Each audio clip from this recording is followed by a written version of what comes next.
Welcome student. आज शुरुआत करेंगे हम महाराष्ट्र सीईटी के प्रीवियस ईयर क्वेश्चंस की। करंट इलेक्ट्रिसिटी चैप्टर में किस तरह से क्वेश्चन फ्रेम किए गए, उन्हें किस तरह से सॉल्व करना है, यह हम देखने वाले हैं। तो चलिए शुरुआत करते हैं महाराष्ट्र सीईटी के क्वेश्चंस की। क्वेश्चन नंबर फर्स्ट आप यहां देख सकते हैं। इस क्वेश्चन में क्या कहा गया है, 1999 में आया हुआ question. Electromotive force is the force which is to able to maintain constant. अब देखिए, हमें इलेक्ट्रोमोटिव फोर्स सुन के ऐसा लगता है कि फोर्स मतलब न्यूटन यूनिट होगी इसकी, या फोर्स है ये। बेसिकली ये फोर्स नहीं है, ये वो रिस्पॉन्सिबल फैक्टर है जो पोटेंशियल डिफरेंस को मेंटेन करता है और जिसके कारण इलेक्ट्रॉन एनर्जी गेन करता है और सर्किट में एनर्जी गेन करके बार बार सर्कुलेट होता रहता है। तो देखिए, electromotive force is the force which is able to maintain a constant. Current नहीं होगा, पावर नहीं होगा, पोटेंशियल डिफरेंस और रेजिस्टेंस, तो रेजिस्टेंस नहीं होगा। आंसर इसका पोटेंशियल डिफरेंस होगा। आइए नेक्स्ट क्वेश्चन देखिए। A series combination of two resistor 1 ohm each is connected to 12 volt battery of internal resistance 0.4 ohm. The current flowing through the circuit. देखिए यहां पर क्या कहा गया है, a series combination of two resistor 1 ohm each is connected to 12 volt battery of internal resistance 0.4 ohm. तो हमें current की वैल्यू बतानी है। चलिए आइए हम बोर्ड की तरफ चलते हैं और सीखते हैं करंट किस तरह से निकाला जाए। देखिए, दो रेजिस्टर्स हैं, 1 ohm सीरीज कॉम्बिनेशन में, सेल का पॉजिटिव और इस सेल का नेगेटिव। करंट फ्लो हो रहा है, करंट फ्लो हुआ। अब देखिए, करंट टर्न होगा या ब्रेक होगा, चेक कर लीजिएगा। करंट टर्न होगा या ब्रेक होगा, तो यहां पे करंट टर्न हो रहा है, तो 1 + 1 + 0.4। तो सीरीज कॉम्बिनेशन में आप कह सकते हैं 1 + 1 + 0.4, तो टोटल ये आ जाता है आपके पास में 2.4 ओम। अच्छा, ओम्स लॉ से आप जानते हैं V = IR, तो I = लिखा जा सकता है V/R। V है आपके पास 12 / 0.2.4, तो हम इसे लिख सकते हैं 120/24, 12/24 × 10, तो ये आ जाता है 2, और आंसर आता है आपके पास में 5 एम्पियर। तो यहां पर 5 एम्पियर करंट फ्लो होगा इस सर्किट के लिए। देखिए स्टूडेंट, यहां पर क्या कहा गया है, यहां पर फिगर में 10 ohm, 20 ohm, 100 ohm और 200 ohm, ये आपको बैलेंस Wheatstone ब्रिज गिवन है। In figure given below the show balance Wheatstone network. Now it is disturb by changing P to 15 ohm। हमने P को 15 ohm में कन्वर्ट कर दिया है। Then which of the following state will not bring the bridge to balance again. तो इसमें ऐसा क्या होगा जो करने से ब्रिज बैलेंस नहीं होगा। तो देखिए, बैलेंस ब्रिज क्या कहलाता है, जब आर्म्स रेशो इक्वल होते हैं तो उसे बैलेंस ब्रिज कहा जाता है। तो देखो, 10 / 20, 100 / 200, 10 / 20, 100 / 200, तो 10 / 20 1/2, 100 / 200 दैट इज 1/2। अब आपने P को 10 के प्लेस पे 15 कर दिया। 15 करने से देखो, 15 / 20 की वैल्यू 100 / 20, 100 / 200 के इक्वल नहीं होगी। तो हम क्या करेंगे, आइए चारों ऑप्शन के माध्यम से समझते हैं। देखिए क्या कहा गया है, पहले था 10 / 20 दैट इज इक्वल टू 100 / 200, 1/2 = 1/2 से हम कह सकते हैं, बराबर है, बैलेंस ब्रिज है। अब हुआ क्या, 10 / 20, 100 / 200, 10 के प्लेस पे आप इसे 15 कर दीजिए। Now 15 / 20 that is equal to 100 / 200, ये मैच नहीं हो रहा है। मान लो 100 / 200 मतलब 1/2, ये तो फिक्स है। नाउ 15 / 20 इक्वल नहीं है, तो अगर हमने R को 2 से इंक्रीज किया, R को 2 से इंक्रीज किया, तो ये 2 से इंक्रीज करने पर 22 मान लेते हैं। तो 15 / 22 एंड 100 / 200 वापस से मैच नहीं होता है। हमने Q को 10 से इंक्रीज किया, Q को 10 से इंक्रीज किया, तो ये 110 हो गया। तो 15 / 20, 110 / 200, मतलब एक बार फिर से मैच नहीं हो रहा है। रेशो चेक कर लीजिए आप। S को आपने 20 से इंक्रीज कर दिया, S को जब आपने 20 से इंक्रीज किया तो 220 हो गया। 15 / 20 ये 3/4 होता है। नाउ S को आपने 20 से इंक्रीज किया तो 100 / 220 हो गया है। तो 100 / 220 एक बार फिर चेक कीजिएगा, फिर से 10 / 22 मैच नहीं होता है। मतलब हमने इसे डिवाइड भी किया तो 5/11 आने वाला है, जो कि 3/4 नहीं है। और हमें यही बताना था कि ऐसा कौन सा ऑप्शन है जिसे पुटअप करने पर यह बैलेंस ना हो। तो भाई पहला चेंज लाए तो भी बैलेंस नहीं हुआ, दूसरा चेंज लाए तो भी बैलेंस नहीं हुआ, तीसरा चेंज लाए तो भी बैलेंस नहीं हुआ। मतलब इसका आंसर है ऑल ऑफ दिस, ये सारे के सारे चेंजेस लाने पर ये बैलेंस नहीं हो। देखिए 2000 में आया हुआ एक क्वेश्चन, इसमें बोला था alloy constant and manganine are used to make standard resistance because they have, देखिए इनकी high resistivity, low temperature coefficient, low resistivity both A and B. तो यहां नोटिस यह करना है कि इनका टेम्परेचर कोफिशिएंट बहुत ही कम होता है, यह इनका सबसे बड़ा फैक्टर होता है, जिसके कारण इन दोनों को स्टैंडर्ड रेजिस्टेंस बनाने के लिए यूज किया जा रहा होता है। अगला क्वेश्चन चेक कीजिएगा। अगले क्वेश्चन में बताया गया था a battery of cell, a battery of EMF 10 volt and internal resistance 3 ohm is connected to resistor as shown in the figure. If the current in the circuit is 0.5 ampere, then what is the resistance of the resistor? देखिए इसे बड़ी आसानी से solve किया जा सकता है। आइए बोर्ड पर इसे किस तरह सॉल्व किया जाए देखते हैं। देखिए क्या कहा गया है, हमें इस आर की वैल्यू निकालनी है। सेल का ईएमएफ 10 दे रखा है, ये पॉजिटिव, ये नेगेटिव। अच्छा यहां से पॉजिटिव से करंट आई, यहां पर एंटर हुआ आई, करंट यहां से होता हुआ इधर गया और एमीटर ने जो रीडिंग नोट की आई की वैल्यू 0.5 एम्पियर नोट की। ओके, अब देखिए ये वाला रजिस्टर और ये वाला रजिस्टर सीरीज कॉम्बिनेशन में या पैरेलल में, तो जब अगर एलिमेंट के अक्रॉस करंट सेम होता है, एलिमेंट के अक्रॉस करंट सेम होता है तो इसे सीरीज कॉम्बिनेशन कहा जाता है। मतलब R प्लस, तो नेट रेजिस्टेंस जो होगा that will become R+3। Ohm's law से V equal to IR, I into RS, 10 equal to I कितना है 1/2, 0.5, R+3 लिखा जा सकता है, तो 20 R+3, तो R can be written 17 ohm। तो यहां पर रजिस्टर की वैल्यू आती है 17 ohm। देखिए यहां पर क्या कहा गया है, महाराष्ट्र CET 2000 में आया हुआ question, when a wire is stretched and its radius becomes small r/2, then the resistance will be given by, देखिए जब भी वायर का लेंथ चेंज किया जाता है तो उसका क्रॉस सेक्शनल एरिया चेंज होता है।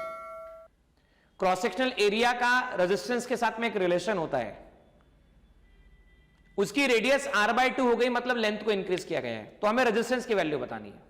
आइए बोर्ड पर और समझिए किस तरह से इसकी वैल्यू निकाली जाती है। देखिए यहां पर क्या कहा गया है, L1 length, A1 cross sectional area, R1 radius, L2 length, A2 cross sectional area, R2 radius. Length को खींचा, लेंथ हो गई L2, तो हम ये रिलेशन पहले भी प्रूव कर चुके हैं, R2/R1 L2/L1 का होल स्क्वायर, A1/A2 का होल स्क्वायर, R1/R2 की पावर 4 ऐसा लिखा जाता है, R2/R1 R1/R2 की पावर 4। अब समझना ध्यान से, मान लो शुरुआत में रेजिस्टेंस R है, इनिशियल रेडियस R है, फाइनल रेडियस R/2 है, तो हम कह सकते हैं R1/2, so R1/R2 can be written 2:1। Now 2:1 लिखा तो R1/R2 को 2:1 लिखने पर चेक करो क्या हुआ, 2 की पावर 4, तो R2 can be written 16 times of R1, तो 16 टाइम रेजिस्टेंस की वैल्यू इंक्रीज हो जाएगी। देखिए यहां पर एक सर्किट जो कि पीपीटी या जो भी आप स्क्रीन देख रहे हो उस पर अवेलेबल नहीं है, जिसको मैं बोर्ड पर डिस्कस करूंगा। एक बैलेंस व्हीटस्टोन ब्रिज बताया गया है, और बैलेंस व्हीटस्टोन ब्रिज की कंडीशन में सेंटर में रेजिस्टेंस 10 ohm है, 10 ohm। अब बोला ऐसा गया है कि सेंटर में 10 ohm रेजिस्टेंस है, तब करंट जो फ्लो हो रहा है वो 4 एम्पियर है बैटरी से। अब इस 10 ohm को 20 ohm से रिप्लेस कर दो तो करंट पे क्या असर पड़ेगा, करंट की वैल्यू क्या हो जाएगी, करंट क्या होगा। आइए बोर्ड की तरफ और सीखिए क्या होता है। देखिए क्या कहा गया है, जब भी 5 रजिस्टर्स दिखते हैं तो हम 5 रजिस्टर्स को हमेशा चेक करना चाहते हैं कि ये बैलेंस ब्रिज है या अनबैलेंस ब्रिज है। 1 ohm 7 ohm, 3 ohm 21 ohm, तो 1/7 दैट इज इक्वल टू 3/21, तो आप चेक कर सकते हैं 1/7 and that is equal to 1/7, तो ये बैलेंस ब्रिज है। जब भी ब्रिज बैलेंस होता है तो ये जो पॉइंट होता है सी और ये जो पॉइंट होता है डी, इसका पोटेंशियल हमेशा सेम रहता है। तो VC माइनस VD की वैल्यू 0 होगी, मतलब VC माइनस VD ब्रांच से पास होने वाला जो करंट निकाला जाए VC माइनस VD, ये 0 होगा। मतलब अगर आपने 10 ओम लगाया या 20 ओम लगाया, समझना 10 ओम लगाया तो भी करंट पास होगा क्या? भाई 10 ओम लगाया तो भी करंट पास नहीं होने वाला, क्योंकि I 0 आ जाएगा। अब 10 के प्लेस पे आप 20 लगा दो तो क्या फर्क पड़ेगा? भाई करंट मान लो यहां से 4 एंपियर आया, मान लो यहां से I1 गया, यहां से I2 गया, I1 के बाद इधर जाना चाहता था, I1 डैश और I2 डैश। अब समझना ध्यान से, बैलेंस ब्रिज होने के कारण I2 डैश की वैल्यू 0 होगी, I2 डैश की वैल्यू 0 हुई। नाउ 0 मल्टीप्लाई बाय 20 आंसर कितना होगा?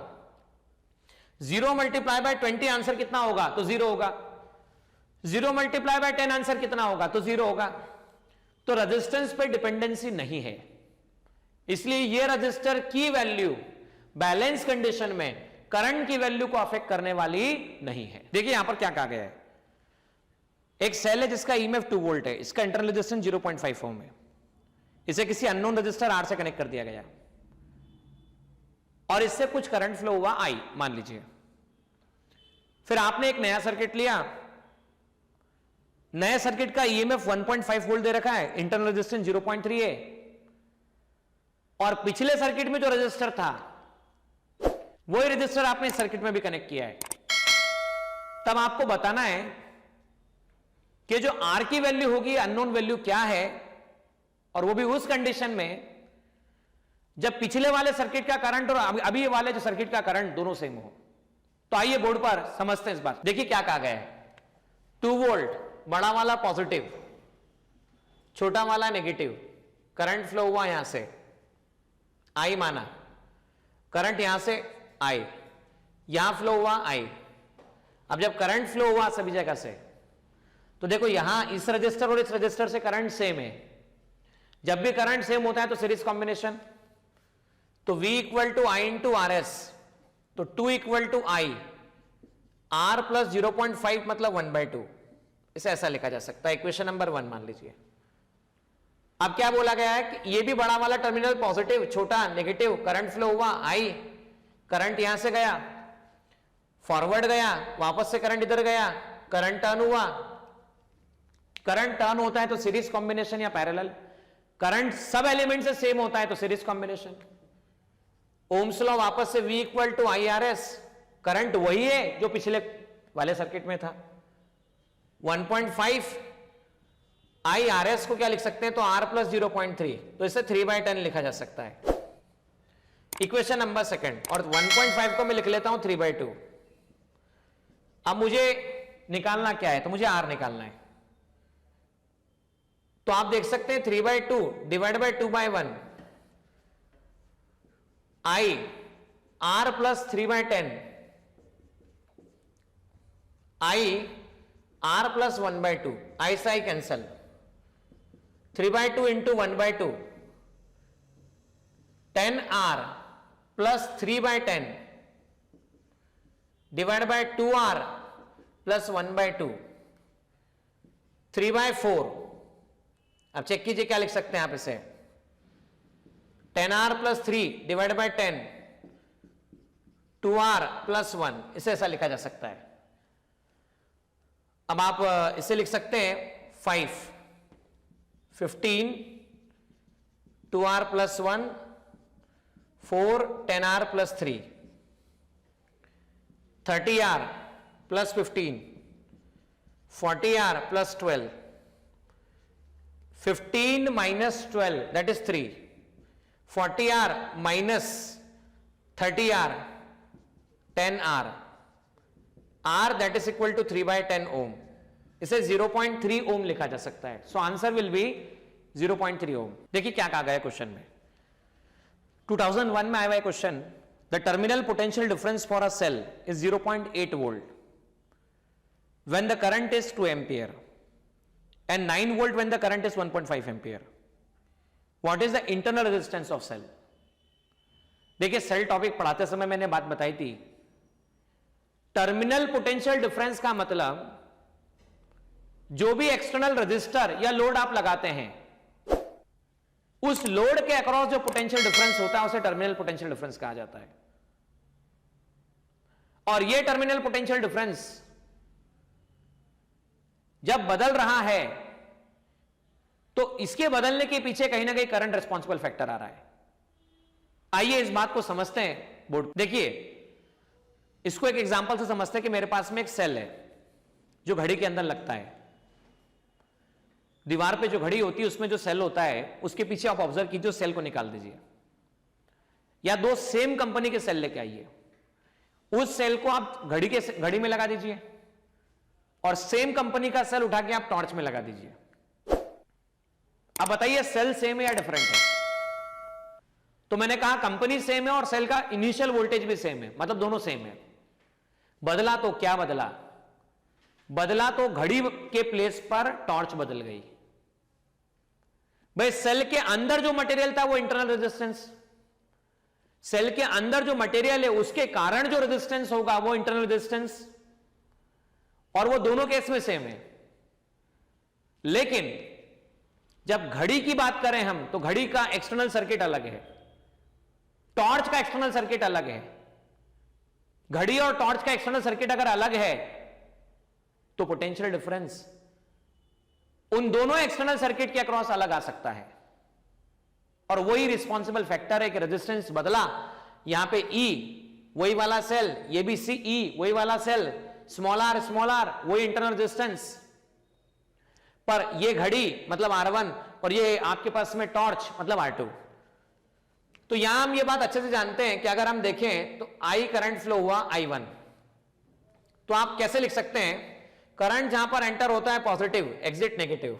करंट यहां पर टर्न हुआ, वापस से आया I1, पॉजिटिव और नेगेटिव, बराबर है ना? ये A, ये B, ये C और ये D।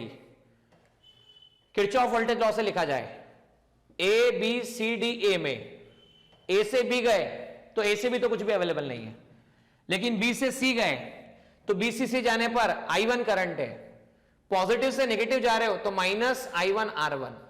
C से D कुछ है क्या? तो C से D कुछ भी एग्जिस्ट नहीं कर रहा है। D से हम A की बात करते हैं, let us talk about D to A।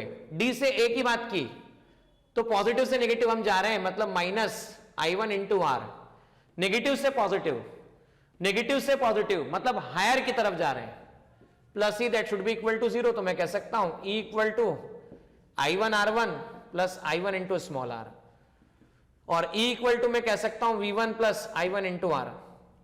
और देखो इसी की वैल्यू आपको टर्मिनल पोटेंशियल डिफरेंस की वैल्यू शुरुआत के केस में जो दे रखी है, देखो कितनी दे रखी है, तो 8.5 है और बाद में 9 है। तो इस V1 की वैल्यू 8.5 गिवन है और इसके अक्रॉस जो पोटेंशियल ड्रॉप आया उसकी वैल्यू 9 वोल्ट गिवन है। तो देखिए हमने लिख दिया 8.5 प्लस I1 इंटू R, और I1 की वैल्यू भी आपको गिवन है 8.5 प्लस 2 एम्पियर करंट है आपके पास में, 2 स्मॉल r। ये मान लेते हैं इक्वेशन नंबर फर्स्ट। अब आइए दूसरे सर्किट को, मैं कहता हूं ये A डैश है, ये B डैश है, ये C डैश है और ये D डैश है। थोड़ा समझना, करंट I2 फ्लो हुआ, यहां से फ्लो हुआ A से B, A डैश से B डैश की तरफ गया। A डैश से B डैश कुछ है क्या? तो कुछ भी नहीं है। B डैश से C डैश की हम बात करें, I2 करंट फ्लो हो रहा है। B डैश से C डैश की बात करें, I2 करंट फ्लो हो रहा है। जब I2 करंट फ्लो हो रहा है तो हम ये कह सकते हैं पॉजिटिव से नेगेटिव, पॉजिटिव से नेगेटिव, ओके। तो B डैश से C डैश की बात की गई, पॉजिटिव से negative, A dash, B dash, C dash, D dash और A dash, finally close loop, Kirchhoff voltage law. A dash B dash कुछ भी नहीं, B डैश से C डैश, पॉजिटिव से नेगेटिव, पॉजिटिव से नेगेटिव मतलब minus I2 R2, minus I2 R2। C dash से D dash कुछ भी नहीं है, D डैश से A डैश, पॉजिटिव से negative, minus I2 into small r, negative से positive, plus E that should be equal to 0। तो ई को लिखा जा सकता है I2 R2 plus I2 into small r। I2 into R2 मतलब V2 plus I2 into small r। तो इससे आप लिख दीजिए V2 की वैल्यू जो है वो V2 आपके पास है 9 वोल्ट प्लस I2 मतलब कितना है 1.5 इंटू R। ये आ गया इक्वेशन नंबर 2। फर्स्ट में LHS में E, सेकंड में LHS में E, दोनों को इक्वेट कर देते हैं। 8.5 plus 2R, 9 plus 1.5R, 2R minus 1.5R, 0.5R, 9 minus 8.5, 9 minus 8.5, तो ये आ गया 0.5। तो R की वैल्यू आपके पास में 1 ओम निकल कर आती है। So value of R will be 1 ओम। देखिए यहां पर क्या कहा गया है, 2002 में एक अच्छा क्वेश्चन आया है, सिंपल क्वेश्चन है। इसमें ऐसा कहा गया है कंडक्टर की लेंथ को डबल किया गया, वॉल्यूम कांस्टेंट रखा गया है। तो नया रेजिस्टेंस कितना होगा जबकि पुराना रेजिस्टेंस 4 ओम दे रखा हो। तो आइए बोर्ड पर चलते हैं और समझते हैं इसे कैसे निकाला जाए। देखिए क्या कहा गया है, शुरुआत में लेंथ L1 था, बाद में लेंथ L2 कर दिया गया है। वॉल्यूम कांस्टेंट रहता है तो एक रिलेशन हम लोगों ने पहले भी देखा है, L2 बाय L1 का whole square that is equal to A1 by A2 का whole square and that is equal to R1 by R2 की पावर 4। अब लेंथ को कितना किया है तो डबल किया गया है लेंथ को, तो L2 that is equal to twice of L1। So R2 upon R1, 2 upon 1 का whole square that is 4। R2 is return 4 times of R1। R2 की वैल्यू को 4 टाइम्स ऑफ R1 लिखा गया है। अगर ये 4 टाइम्स ऑफ R1 लिखा गया है तो शुरुआत में जो वैल्यू है वो 4 ओम है, तो 4 4 जा 16 ओम इसका आंसर होगा।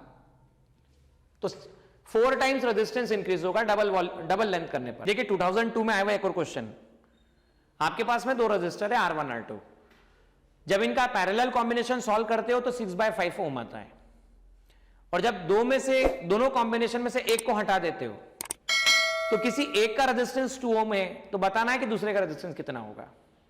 आइए बोर्ड पर और कैलकुलेट कैसे किया जाए देखिए दोनों रजिस्टर पैरेलल कॉम्बिनेशन में, जब भी रजिस्टर पैरेलल कॉम्बिनेशन में होते हैं तो इनका रिजल्टेंट आता है 1/R1 प्लस 1/R2, और आरपी को लिखा जा सकता है R1 R2 upon R1 plus R2। इसकी वैल्यू 6/5 गिवन है। अब ऐसा कहा गया है कि सीक्वेंस को तोड़ दीजिए, हटा दीजिए, तो किसी भी एक रजिस्टर की वैल्यू दे रखी है 2 ओम, तो बाकी दूसरे की वैल्यू कितनी होगी, R1 R2 upon R1 plus R2, 6/5। मान लो एक रेजिस्टेंस 2 ओम है तो हम कह सकते हैं 2R1 upon R1 plus 2 that is equal to 6/5। 2R1 multiply by 5, 6R1 plus 2, 10R1 equal to 6R1 plus 12, 4R1 equal to 12, तो R1 इक्वल टू आता है 12/4 दैट इज 3 ओम। तो इसका आंसर होता है 3 ओम। देखिए 2002 महाराष्ट्र सीईटी में आया हुआ क्वेश्चन, जो कि आप टेक्स्ट बुक की थ्योरी पढ़ेंगे तो उससे क्लियर हो जाएगा। In a metre bridge the copper strips are used to decrease contact resistance, to reduce thermoelectric effect, to increase the grip of wire, to increase the length of wire. तो यहां इसका जवाब है, जब भी कॉन्टैक्ट रेजिस्टेंस कम करने होते हैं तो कॉपर स्ट्रिप्स का यूज किया जाता है। तो कॉपर स्ट्रिप्स का स्पेसिफिक यूज कॉन्टैक्ट रेजिस्टेंस को कम करने के लिए है। स्टूडेंट्स आपसे कहा गया है कि आपको जो फिगर दिया गया है, जो कि अभी यहां पर स्क्रीन पे अवेलेबल नहीं, जिसे मैं बोर्ड पे बनाया हूं, उसमें करंट की वैल्यू कितनी होगी, कितना करंट सप्लाई होगा, ये आपको आंसर देना। और ये महाराष्ट्र सीईटी 2002 में आया हुआ क्वेश्चन है। आइए बोर्ड की तरफ चलते हैं और क्वेश्चन को सॉल्व। देखिए क्वेश्चन में क्या कहा गया है, 2 वोल्ट की बैटरी, 30 ओम 30 ओम 30 ओम, करंट की वैल्यू निकालनी है। बैटरी का पॉजिटिव टर्मिनल और ये नेगेटिव टर्मिनल, करंट फ्लो हुआ I, यहां से करंट निकला I1, यहां से करंट निकला I2, बराबर आया करंट I, ब्रेक हो गया। अब I1 करंट यहां से जाएगा, तो अब यहां देखो I1 करंट जब यहां से जा रहा है तो करंट टर्न हो रहा है या करंट ब्रेक हो रहा है, करंट टर्न हो रहा है। तो 30 ओम और 30 ओम दोनों के अक्रॉस जो पोटेंशियल डिफरेंस की वैल्यू है, ये करंट की वैल्यू है, वो सेम है। जब भी सर्किट एलिमेंट में करंट की वैल्यू सेम होती है, जब भी सर्किट एलिमेंट में करंट की वैल्यू सेम होती है तो इसे सीरीज कॉम्बिनेशन कहा जाता है। तो हम कह सकते हैं 30 + 30 60, 30 प्लस 30 60, तो 30 ओम, और ये पैरेलल में आपके पास में 60 ओम, और यहां से यहां तक 2 वोल्ट की बात की जा रही है।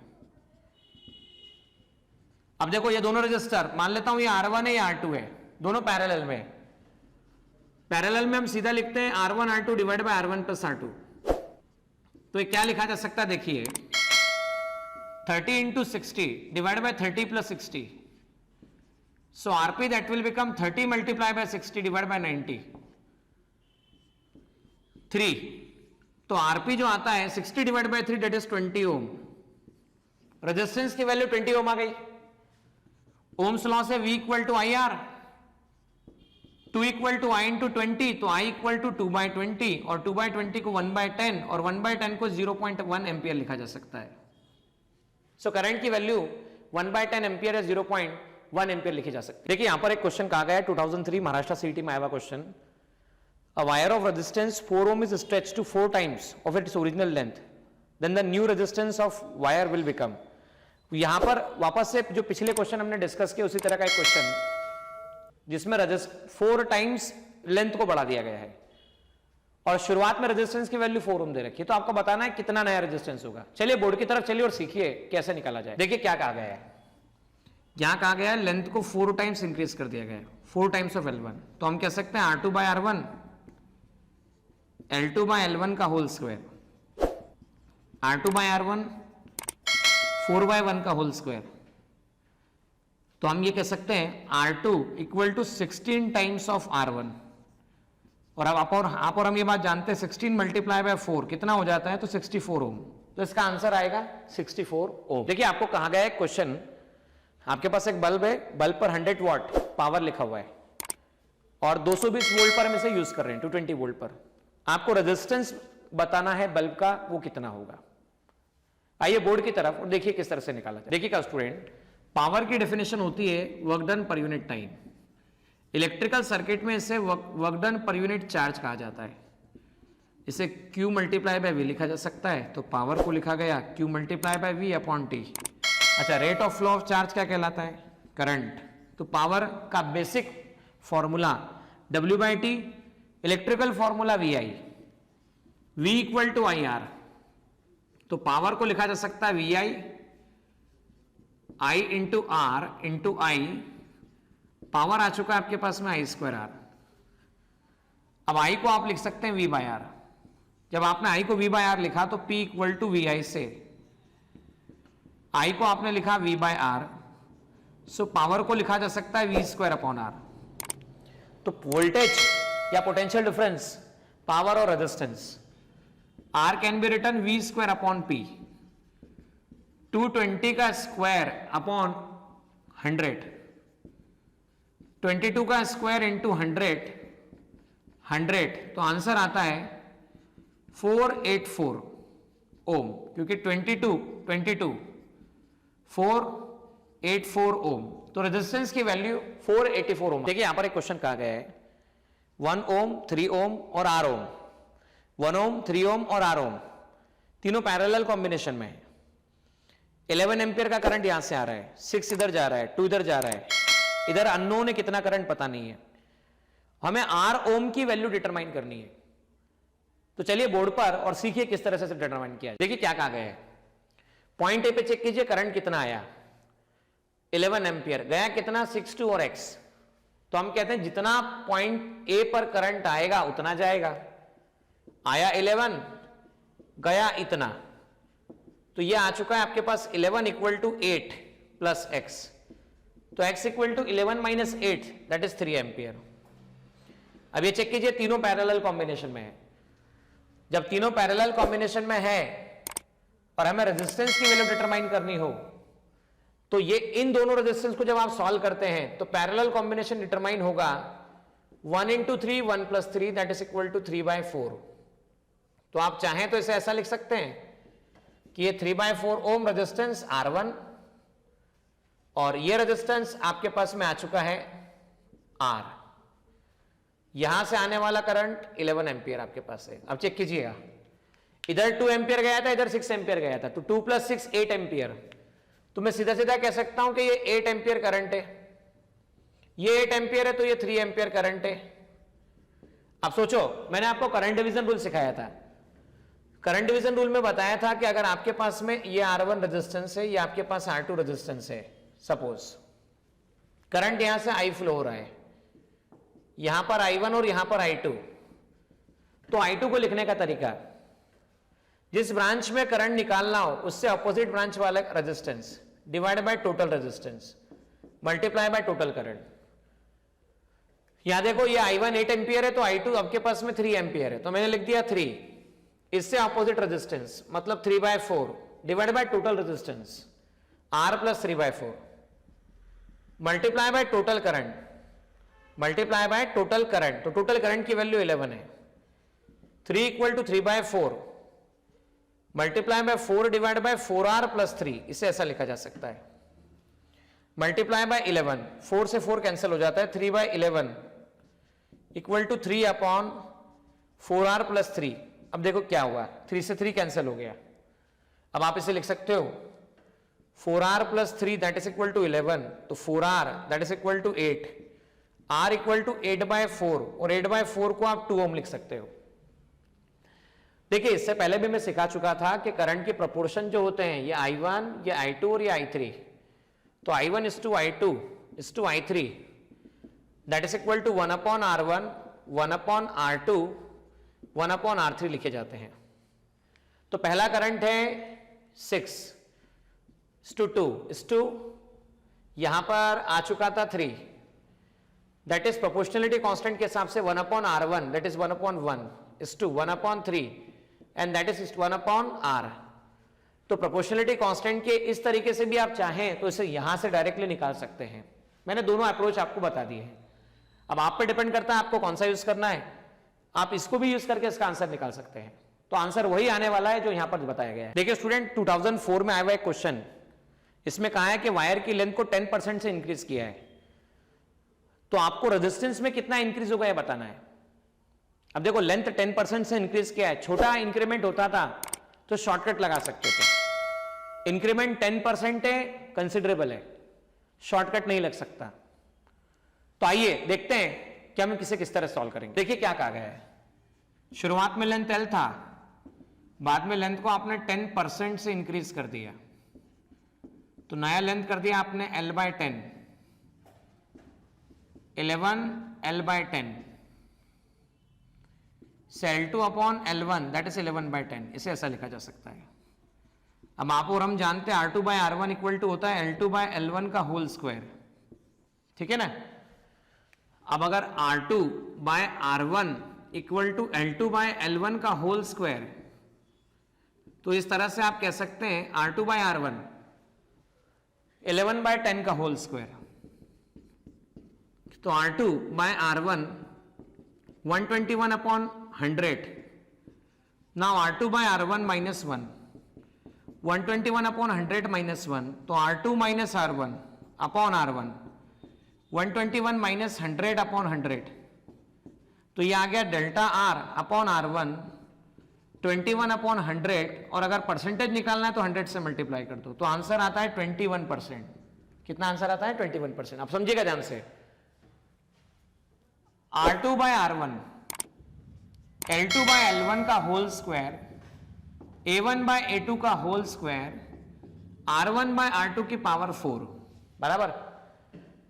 अगर R2/R1 इसे डेल्टा R2 या डेल्टा R अपॉन R लिखा जाए तो जो पावर होती है उसे आगे ले लो, 2 डेल्टा L अपॉन L लिख दो शॉर्टकट के तरीके से, पर छोटा परसेंटेज चेंज हो तब। R2/R1 को आपने A1/A2 लिखा था, तो आप इसे A2/A1 की पावर -2 लिख सकते हो, और मैंने बोला डेल्टा R अपॉन R, तो -2 डेल्टा A अपॉन A, जो पावर है उसे आगे ले जाइए। और माइनस क्या बताता है कि एरिया का परसेंटेज बढ़ा, परसेंटेज एरिया का जो परसेंटेज है वो बढ़ा तो रेजिस्टेंस घटेगा, और एरिया का परसेंटेज घटेगा तो रेजिस्टेंस बढ़ेगा। वापस आ जाओ, R2/R1 आपने क्या लिखा था? R1/R2 की पावर 4, तो इसे R2/R1 की पावर -4 लिख सकते हैं। तो डेल्टा R अपॉन R जो पावर होगी उसको लिख दीजिए डेल्टा R अपॉन R, तो ये शॉर्टकट एप्लीकेबल तब होते हैं जब चेंजेस स्मॉल हो। देखो अगर मान लो आप इस शॉर्टकट को यहां पे अप्लाई करते थे तो गलती क्या होती थी, आप डायरेक्ट लिख देते थे यहां से परसेंटेज चेंज ऑफ रेजिस्टेंस निकालने के लिए 2 मल्टीप्लाई बाय डायरेक्ट 10%, तो आंसर 20%। और अब ऑप्शन में चेक भी कर लो, यहां पर 4 ऑप्शन में से अगर 20% होता था तो आप 20% फटाक से टिक कर देते थे, पर एग्जैक्ट आंसर 21% है। तो ध्यान रहे नियर बाय आंसर में 4 ऑप्शन में वो वैल्यू ना हो तो टिक कर सकते हैं, अदरवाइज लार्ज चेंज होने पे डायरेक्ट मेथड पे जाएं। देखिए 2004 में आया हुआ question, 2 wire length ratio 1:4 L1 by L2, radius ratio 1:2 R1 by R2, specific resistance ratio ρ1 by ρ2। तो आपको इनके रेजिस्टेंस कंपेयर करने हैं, मतलब आपको R, L और रो के रेशियो गिवन है। आइए बोर्ड पर किस तरह से सॉल्व किया जाए देखते हैं। कि हम जानते हैं कि रेजिस्टेंस के रेशियो को बताया जाता है R1 equal to rho L1 by A1, R2 equal to rho L2 by A2। अब जब आपको कंपेयर करना है रेजिस्टेंस को तो R1 by R2 row L1 by A1, अच्छा यहां मटेरियल भी अलग अलग है, ρ1 ρ2 L2 by A2, so R1 by R2 ρ1 by ρ2 L1 by L2 A2 by A1, लेकिन आपको रेडियस का रेशियो गिवन है R1 by R2 ρ1 by ρ2 into L1 by L2, और क्रॉस सेक्शनल एरिया की बात बोले तो pi R2 square upon pi R1 square इसे कहा जा सकता है। तो R1 by R2 equal to ρ1 by ρ2 L1 by L2 R2 by R1 का होल स्क्वायर, इसे ऐसा लिखा जा सकता है। तो देखो ρ1 by ρ2 की वैल्यू कितनी गिवन है, तो आप चेक कर सकते हो लेंथ का ratio L1 by L2 1:4 given है। और देखो वापस देखो स्क्रीन की तरफ देखो, आपके पास में रेडियस का रेशो 1:2 गिवन है, मतलब R1 by R2 आपको 1:2 है, तो R2 by R1 आपको 2:1 होगा, 2:1। और स्पेसिफिक रेजिस्टेंस का रेशो 3:1 दे रखा है, तो हमारे पास में R1 by R2 रेजिस्टेंस का रेशो कंपेयर करने पर 3:1 निकाला जा सकता है। तो ये हमारा फाइनल आंसर होगा। देखिए महाराष्ट्र सीईटी 2004 में आया हुआ एक और क्वेश्चन, इसमें पोटेंशियोमीटर एक्सपेरिमेंट के बारे में जानकारी दी गई है। उसमें कहा गया है कि cell is balanced by 120 centimetre length when cell is shunted by resistance of 5 ohm. अच्छा, shunted by resistance of 5 ohm बोला मतलब एक्सटर्नल रेजिस्टेंस को इंट्रोड्यूस कर दिया, और एक्सटर्नल रेजिस्टेंस को इंट्रोड्यूस कर दिया तो उसके बाद जो बैलेंसिंग लेंथ है उसे 80 सेंटीमीटर बताया गया। तो इंटरनल रेजिस्टेंस बताना है हमें सेल का। देखो मैं तो सजेस्ट करूंगा अगर आपको ये क्वेश्चन सॉल्व करना है तो पोटेंशियोमीटर की जानकारी होना जरूरी है। आपको जानकारी नहीं है, जाइए प्लेलिस्ट में करंट इलेक्ट्रिसिटी चैप्टर निकालिए, पोटेंशियोमीटर का टॉपिक पढ़िए, समझिए कि वहां पे क्या बताया गया है, और उसके बाद जो मैं कह रहा हूं वो आपके लिए आसान हो जाएगा। तो आइए बोर्ड पे चलिए और समझिए क्या बोला गया। देखिए जब कोई भी रेजिस्टेंस शंट नहीं किया गया था तब जो बैलेंसिंग लेंथ होती है उसे L1 कहा जाता है। जब रेजिस्टेंस शंट कर दिया जाए तब जो बैलेंसिंग लेंथ होती है उसे L2 कहा जाता है। और हमने ये सीखा था small r equal to capital R E by V -1, इसे capital R L1 by L2 -1 भी लिखा जाता है। तो 120 अपॉन 80 -1 50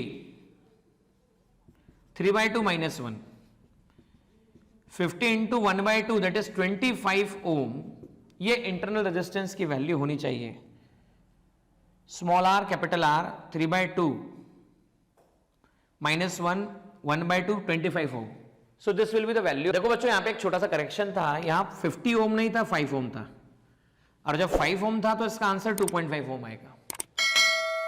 तो यहाँ छोटे मोटे माइनर मिस्टेक अवॉइड करने में, यहाँ 5 ओम था 5 ओम में 5 डिवाइड बाय 2.5 ओम। देखिए महाराष्ट्र सीईटी 2004 में पूछा गया क्वेश्चन, इसमें स्पेसिफिक रेजिस्टेंस की यूनिट पूछी गई आपसे, और स्पेसिफिक रेजिस्टेंस की यूनिट हम जब टॉपिक पढ़े थे तब भी सीखे थे, ओम मीटर इसकी यूनिट होती है। अब आइए देखो नेक्स्ट क्वेश्चन क्या बोला गया है। The 4 resistance arrange to form a Wheatstone bridge 8, 12, 6 and 27. The resistance that should be connected across 27 to balance the bridge is। तो आपको 8, 12, 6 और 27 ओम ये रजिस्टर व्हीटस्टोन ब्रिज फॉर्म करने की कंडीशन में बताए गए हैं। सर्किट को बैलेंस करने के लिए किस तरह से 27 ओम के अक्रॉस मतलब पैरेलल में कनेक्ट किया जाए, तो आइए बोर्ड पे चलते हैं और समझते हैं किसे कैसे किया जाए। देखिए क्या क्या कहा गया है, आपको कहा गया है कि ये रेजिस्टेंस कुछ इस तरह से अरेंज किए गए। 8/12 का रेशियो कहीं से कहीं तक आपको 6/27 नजर आता है क्या? चेक कर लो, तो नहीं आता है। बट इसे आप ऐसा लिख सकते हैं, अगर आप इसे ऐसा डिवाइड करें, देखिए ध्यान से, 3 से डिवाइड करें तो 3 से डिवाइड करने पर 9 यहां पर आ रहा है। कितना आ रहा है? 9 आ रहा है।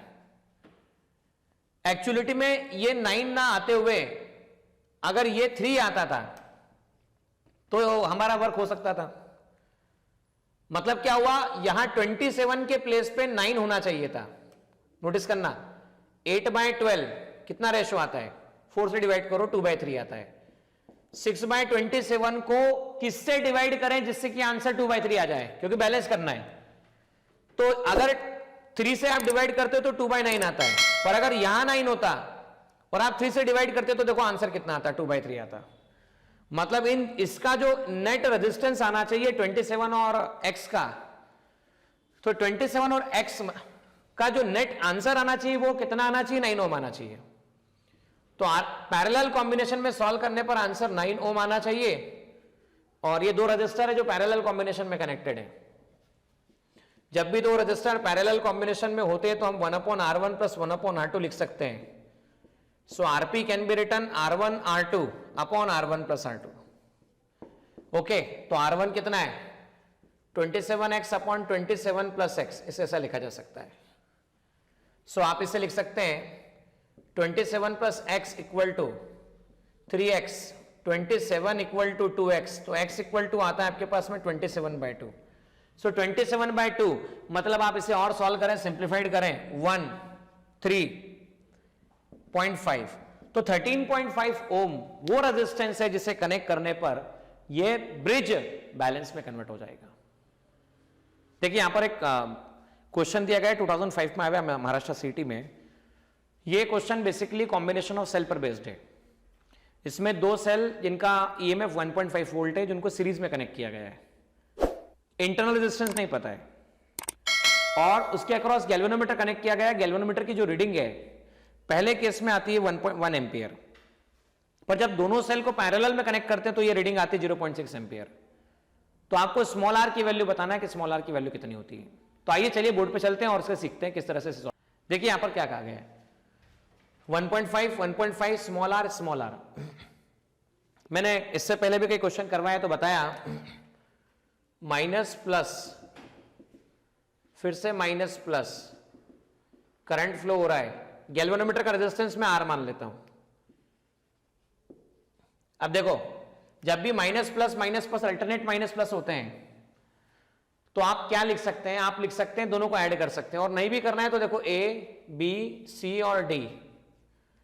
तो ए से बी कुछ भी नहीं है, पॉजिटिव से नेगेटिव। यहां पर करंट टर्न हुआ, करंट इधर की तरफ गया है, पॉजिटिव से नेगेटिव।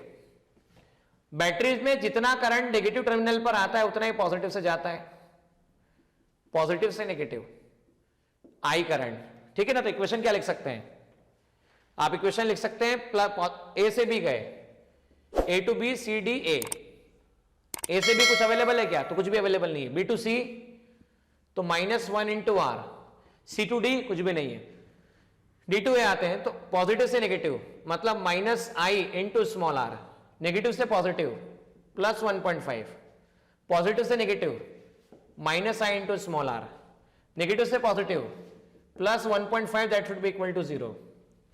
तो 1.5 + 1.5 3, -IR -2R, तो 3 = आप लिख सकते हो 2I small r plus capital R, 2I small r plus capital R into 1 तो है ही I की वैल्यू, तो I की वैल्यू 1 रख दीजिए, तो 2R प्लस कैपिटल R। तो पहले इक्वेशन को सॉल्व करने पर या पहले सर्किट से हमें ये इक्वेशन कंक्लूड होता है। अब नोटिस करना, गैल्वेनोमीटर का रेजिस्टेंस मैंने R मान लिया, I have assumed the resistance of galvanometer is R। अच्छा, दोनों देखो किसमें, दोनों पैरेलल कॉम्बिनेशन में है। और आपको मैं कॉम्बिनेशन ऑफ सेल जब पढ़ाया तो बताया था कि अगर आपको इसका इक्विवेलेंट निकालना हो, मान लो आपके पास में दो रजिस्टर्स हो, सपोज ये रजिस्टर है, ये सेल है, इसका ईएमएफ है E1, रेजिस्टेंस है R1, दूसरा सेल है जिसका ईएमएफ है E2, रेजिस्टेंस है R2,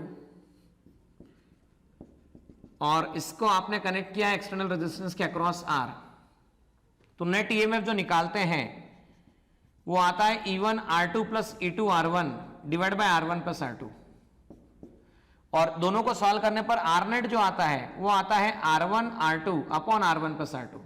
अब समझने पे ध्यान देना, E1 E2 अगर दोनों सेम हो जाए, R1 R2 अगर दोनों सेम हो जाए तो हम लिख सकते हैं ER plus ER, R plus R, तो 2ER डिवाइड बाय 2R, तो ये कुल मिला के E हो जाता है, बराबर है। और रेजिस्टेंस इक्वल हुआ तो R into R divide by R plus R, that is R by 2 हो जाता है। मतलब इस पूरे सर्किट में इन दोनों EMF को हटाकर जब आप लगाओगे तो एक अकेला EMF E और रेजिस्टेंस जो लगेगा वो R बाय 2 लगने वाला है। और अभी मैंने बोला, बताया गया यहां पर कि करंट थ्रू गैल्वेनोमीटर 0.6 है, तो 0.6 मान लो A dash, B dash, C dash और D डैश ऐसा बताया गया है। A dash, B dash, B dash से C डैश गया, पॉजिटिव से नेगेटिव, C डैश से D डैश, मान लेते हैं करंट वापस से I dash equal to 0.6, I dash positive से नेगेटिव, ये नेगेटिव से पॉजिटिव प्लस 1.5। तो देखो A डैश से B डैश जाने पर कुछ नहीं है, लेकिन B डैश से C डैश जाने पर माइनस 0.6 इंटू R आपके पास है। C डैश से D डैश कुछ भी नहीं है, लेकिन D डैश से A डैश जाने पर पॉजिटिव से negative minus I dash into R by 2, negative से positive plus 1.5 should be equal to 0। अब I डैश की वैल्यू बेसिकली 0.6 है, तो मैं यहां 0.6 लिख देता हूं, तो आप लिख सकते हैं 0.6 R plus 0.3 small r equal to 1.5। Okay, अब देखो 1.5 दोनों तरफ 2 से मल्टीप्लाई कर दो, तो 0.6 मल्टीप्लाई बाय 2 तो 1.2 r, 0.6 small r equal to 3। मैं इस इक्वेशन नंबर सेकंड कह देता हूं। मुझे स्मॉल r की वैल्यू निकालनी, किसकी वैल्यू निकालनी है? Small r। अब जब स्मॉल r की वैल्यू निकालनी तो स्मॉल r की वैल्यू निकालने का आसान तरीका क्या होगा, चेक कर लो। 3 equal to 2r plus capital R and 3 equal to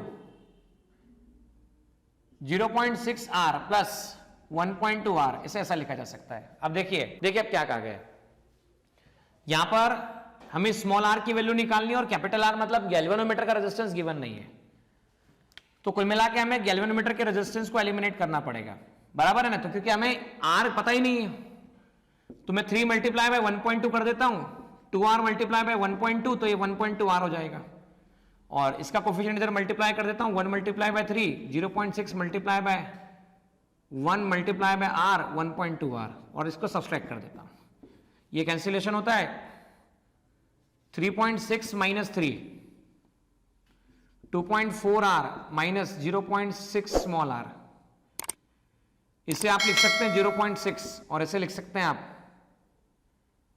2.4 minus 0.6 8, तो 0.8r, तो r को लिख सकते हैं आप 6/8, मतलब 1.8 लिख सकते हैं इसे, नॉट ओनली 8, 1.8, तो 1.8 और 0.6 तो 6/18 जिसे 1/3 ओम लिखा जा सकता है। तो इसका आंसर आता है finally 1/3 Om will be the final answer. देखिए यहां क्वेश्चन क्या बोला गया है, 2005 में आया हुआ है।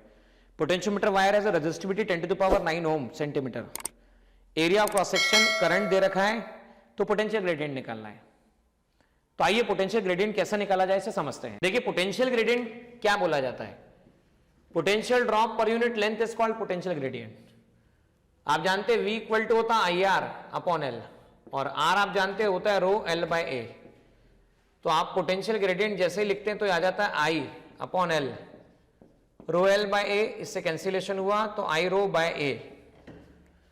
I 0.01 एम्पियर, तो आप इसे लिख सकते हैं 10 to the power -5 ampere. Rho की value 10 to the power +9 ohm centimetre, तो मीटर में कन्वर्ट करेंगे तो 10 to the power -2 ohm metre आ जाएगा। -2 सेंटीमीटर स्क्वायर, -2 -4 मीटर स्क्वायर से लिखा जा सकता है। -5 -2 -7 -7 into +9 -6 10 to the power 8 volt per metre. ये यहां पर पोटेंशियल ग्रेडियंट की वैल्यू निकाली जा सकती है। देखिए 2006 में आया हुआ क्वेश्चन, व्हीटस्टोन ब्रिज बोला गया, रेजिस्टेंस 4 रेजिस्टेंस बताए गए हैं, 10 ओम 10 ओम 10 ओम और 20 ओम। अब हमें इसे बैलेंस ब्रिज बनाने के लिए क्या करना चाहिए, 20 ओम के अक्रॉस कौन सा रजिस्टर लगाना चाहिए। तो चलिए आइए देखते हैं कि ये कैसे होगा। देखिए बैलेंस ब्रिज की कंडीशन में पॉइंट ए, पॉइंट बी और पॉइंट सी और point D arms ratio equal होते हैं 10/10 इक्वल टू 10/20। तो ये आता है 1, तो 10/20 1 नहीं आता है, तो ये 1 तभी आ सकता है जब 20 के प्लेस पे 10 आ जाए। मतलब अगर मैं 20 के पैरेलल में कोई x रेजिस्टेंस लगा देता हूं तो उसका पैरेलल कॉम्बिनेशन का आंसर जो आना चाहिए दैट शुड बी 10 ओम। पर हम जानते हैं पैरेलल कॉम्बिनेशन में 20 into x divide by 20 plus x, तो 10 equal to 20x 20 plus x 20 plus x that is equal to 2x, तो x इक्वल टू आपके पास में 20 ओम आ जाता है। और इससे पहले भी हम जानते हैं कि अगर इसका आंसर 10 लाना है तो पैरेलल कॉम्बिनेशन में अगर सेम रेजिस्टेंस होता है तो आंसर हाफ आता है, तो 20 का आंसर हाफ होगा दैट इज 10। जैसे 10 हुआ तो 10 डिवाइड बाय 10 क्या हो जाएगा, बैलेंस ब्रिज। देखिए 2006 में आया हुआ एक क्वेश्चन कि वायर की लेंथ 10% से इंक्रीज की जाए तो रेजिस्टेंस कितने % से इंक्रीज होता है। देखिए आपने और मैंने ये क्वेश्चन पहले भी इसी वीडियो में सॉल्व किया जिसका आंसर 21% आया था। तो आप चाहें तो वीडियो को पॉज करके पीछे बैक में जाएं और देखें स्टार्टिंग में क्वेश्चन इस तरह का हमने सॉल्व किया है। आइए देखिए अगला क्वेश्चन 2008 में क्या बोला है। The sensitivity of potentiometer can be increase by increasing the length, increasing the potential gradient, decreasing the series resistance, increasing the current in the potentiometer. तो बेटा सेंसिटिविटी बढ़ानी है तो लेंथ को बढ़ाने पर सेंसिटिविटी में बदलाव आता है। जितना ज्यादा आप लेंथ बढ़ाते हो उतनी बेहतर सेंसिटिविटी होती जाती है। उसका कारण होता है potential drop per unit length. ऐसा समझो कि मान लो 100 सेंटीमीटर लेंथ थी और 100 वोल्ट मेजर कर रहे थे, बराबर है ना। तो 100 वोल्ट 100 सेंटीमीटर पे, तो 1 सेंटीमीटर पे 1 वोल्ट आया। पर अब सोचो 100 वोल्ट तो उतना ही रहने दो, अब आप 100 सेंटीमीटर मत करो, 200 सेंटीमीटर कर दो, तो आंसर होगा 100 डिवाइड बाय 200 मतलब क्या, हाफ वोल्ट पर सेंटीमीटर। तो 1 सेंटीमीटर में आपने हाफ वोल्ट मेजर किया और उससे पहले जो आप कर रहे थे 1 वोल्ट मेजर कर रहे थे। तो लेंथ बढ़ी तो क्या हुआ, लेंथ बढ़ी तो ऑब्जर्वेशन छोटा मेजरमेंट हुआ। 300 मीटर कर दो, 300 सेंटीमीटर कर दो, तो 1/3 वोल्ट हो जाएगा। लेंथ बढ़ाते जाओ सेंसिटिविटी बढ़ते जाएगी। अगला क्वेश्चन देखिए 2008 में, a wire of length 1.6 has a resistance, this one connected across the battery and internal resistance. What is the potential gradient of the circuit? Now potential gradient होता है potential drop per unit length। आइए हम इसे देखते हैं कैसे किस तरह से निकाला जाए, या इसे ऐसा भी लिखा जाता है कई बार आईरो अपॉन ए। आइए बोर्ड पर देखते हैं इसे कैसे निकाला जाए। देखिए क्या कहा गया है, लेंथ गिवन है, रेजिस्टेंस गिवन है, स्मॉल आर और ई गिवन है। Potential drop per unit length V by L, IR by L, IL rho L by A, L से L cancel, I rho by A, इसे ऐसा लिखा जाता है पोटेंशियल ग्रेडियंट के बारे में।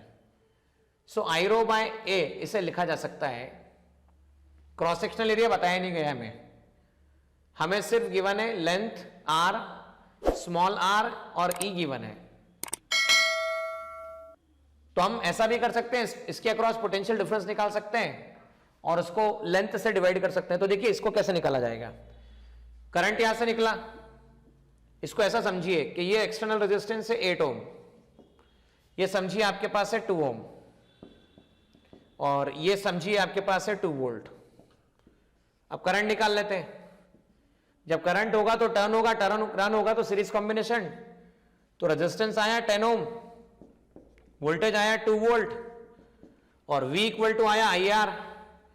तो I इक्वल टू आ गया V upon total resistance that is 10, 2 divide by 10 आता है। देखिए करंट की वैल्यू आ गई V बाय 10, V 2 बाय 10, तो करंट आ चुका है। अब हमें यहां से यहां तक का लेंथ गिवन है 1.6, रेजिस्टेंस गिवन है 8।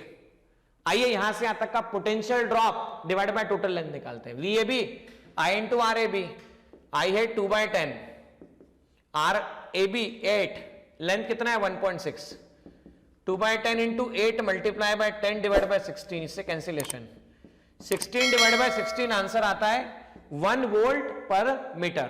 तो यहां पर हमने 1 वोल्ट पर मीटर निकाला। तो वापस चेक कीजिएगा हमने क्या किया। हमने इसका रेजिस्टेंस R मान लिया, इसका 2, ये आपके पास में 2 वोल्ट है। 8 + 2 सीरीज कॉम्बिनेशन 10, 10 निकाला, करंट निकाल लिया। यहां से यहां तक का लेंथ गिवन है, यहां से यहां तक का पोटेंशियल ड्रॉप निकाल लिया। Potential drop I R A B divide by L, current area 2 by 10, resistance 8 divide by 1.6, answer आता है 1 वोल्ट पर मीटर। देखिए 2007 में आया हुआ क्वेश्चन, स्पेसिफिक रेजिस्टेंस गिवन है 4 × 10⁻⁵ ओम, क्रॉस सेक्शनल एरिया गिवन है 8 सेंटीमीटर स्क्वायर, करंट गिवन है 0.2 ampere. आपको पोटेंशियल ग्रेडियंट की वैल्यू निकालना है। तो वापस से potential gradient potential drop per unit length होता है। आइए बोर्ड की तरफ और देखिए किस तरह सॉल्व करते हैं। देखिए क्या कहा गया है, potential gradient, potential drop per unit length I R upon L, I L rho L by A, L से L cancel, I rho by A. I check करो 0.2, रो चेक करो 8 × 4 into 10⁻⁻5, cross sectional area check करो तो 8 × 10⁻⁻4, 0.8 divide by 8, 10⁻⁻1, तो 10⁻⁻2 volt per metre, इसे इस तरह से निकाला जा सकता है। तो ये हमारा इसका आंसर होता है। देखिए पोटेंशियल ग्रेडियंट की यूनिट पूछी गई है और आप अभी पिछले क्वेश्चन से ही देख सकते हैं volt per metre potential gradient की यूनिट होती है। इसमें ऐसा ही वर्ड यूज किया गया है, तो volt per metre will be the answer. अब देखिए अगला क्वेश्चन क्या बोला गया है, the Kirchhoff law, first law is consequence of the law of conservation of what. तो पहला लॉ जो होता है वो कंजर्वेशन ऑफ चार्ज पर बेस्ड होता है और सेकंड लॉ जो होता है वो कंजर्वेशन ऑफ एनर्जी पर बेस्ड होता है। अब स्पेसिफिक रेजिस्टेंस की पहले भी हम यूनिट देख चुके हैं, ये ओम मीटर यूनिट होती है, ओम मीटर इसकी एसआई यूनिट होती है। अगला क्वेश्चन देखिए क्या बोला गया है, the 4 resistance arrange to form a Wheatstone network 8, 12, 6 and 27, the unknown resistance across 27, जिससे कि ब्रिज बैलेंस हो जाए। देखो भाई 2009 में ये जो क्वेश्चन आया है मैंने आपसे पहले इसी वीडियो में डिस्कस किया हुआ है, जिसका आंसर 13.5 ओम आया हुआ है। तो अगर किसी को लगता है ये क्वेश्चन देखना है तो इसी वीडियो को वापस से रिपीट करके देख सकता है कि ये क्वेश्चन कैसे सॉल्व किया गया है। आगे देखिए, for the measurement of potential difference potentiometer is preferred in comparison to voltmeter. भाई पोटेंशियोमीटर को प्रेफर इसलिए किया जाता है कि पोटेंशियोमीटर सर्किट से कोई करंट ड्रॉ नहीं करता है, जबकि वोल्टमीटर सर्किट से करंट ड्रॉ करता है। तो पोटेंशियोमीटर नल डिफ्लेक्शन मेथड पे काम कर रहा होता है, जबकि वोल्टमीटर खुद कुछ करंट लेता है। पोटेंशियोमीटर इसलिए प्रेफर किया जाता है। Potentiometer is more sensitive then voltmeter, the resistance of potentiometer is less than the voltmeter, the potentiometer is cheaper than the voltmeter. ये तीनों ऑप्शन तो अभी तक सही नहीं दिखे। चौथा ऑप्शन देखो, the potentiometer does not take current from the circuit. तो ये आंसर इसका सही आंसर है, डी ऑप्शन इसका करेक्ट आंसर होगा। आइए अगला क्वेश्चन देखिए, when the 100 ohm resistance of 100 ohm is connected in the series of galvanometer of resistance R, its range is V. To double its range, 1000 ohm is connected in series. Find the value of R. अब देखो यहां पर मतलब क्या है कि पहले वो V वोल्ट तक मेजर कर पा रहा था। देखो गैल्वेनोमीटर के जब भी पैरेलल कॉम्बिनेशन में कोई रेजिस्टेंस लगता है तो उसे शंट कहते हैं, और जब भी गैल्वेनोमीटर के पैरेलल कॉम्बिनेशन में रेजिस्टेंस लगता है तो वो एमीटर में कन्वर्ट होता है। लेकिन अगर गैल्वेनोमीटर के सीरीज कॉम्बिनेशन में कोई शंट लगता है या कोई रेजिस्टेंस लगता है, बड़ा रेजिस्टेंस लगता है, लार्ज रेजिस्टेंस लगता है, तो वहां वोल्टमीटर का फॉर्मेशन होता है। अब वोल्टमीटर मेजर क्या करता है, तो वोल्टमीटर पोटेंशियल ड्रॉप मेजर करता है। वोल्टमीटर पोटेंशियल ड्रॉप मेजर करता है मतलब क्या, पहले रेंज V थी, अब डबल रेंज करनी 2V, तो हमें कितना रेजिस्टेंस लगाना होगा उस R की वैल्यू हमें बतानी है। तो आइए हम शुरुआत करते हैं। देखिए यहां पर क्या बोला गया है, गैल्वेनोमीटर था जिसका रेजिस्टेंस मैंने R मान लिया, उसके सीरीज में आपने 100 ओम कनेक्ट किया। अब मान लो कोई करंट आई पास हुआ, कोई करंट आई पास हुआ, तो potential difference VA minus VB जो होगा उसे लिख सकते हैं आप IR प्लस 100, क्योंकि दोनों रेजिस्टेंस सीरीज में है। तो मान लेते हैं ये V है, ये IR plus 100, equation number first. अब यहां इसके रेजिस्टेंस के सीरीज कॉम्बिनेशन में 1000 वोल्ट लगाया ताकि रेजिस्टेंस बढ़ाने से रेंज में फर्क पड़ जाए। देखो नोटिस करना, सेम वैल्यू ऑफ करंट जो पास होगी उसके लिए इसकी रेंज डबल चाहिए। वापस सुनिएगा, सेम वैल्यू ऑफ करंट जो पहले इसमें पास हो रहा था उसके लिए इसकी रेंज डबल चाहिए। डबल चाहिए इसका मतलब A' और B' के बीच का पोटेंशियल डिफरेंस इससे डबल होना चाहिए for the same value of current. तो R प्लस इसे लिख सकते हैं आप 1000। तो इक्वेशन नंबर सेकंड, फर्स्ट और सेकंड को डिवाइड कर देते हैं, V divide by 2y, R plus 100 IR plus 1000, इससे कैंसिलेशन, आई से कैंसिलेशन, ये आ जाता है आपके पास R plus 1000 equal to 2R plus 200। So R equal to आपके पास आ जाता है 800 ohm. So this will be the answer 800 ohm. तो 800 ohm will be the answer for resistance of galvanometer.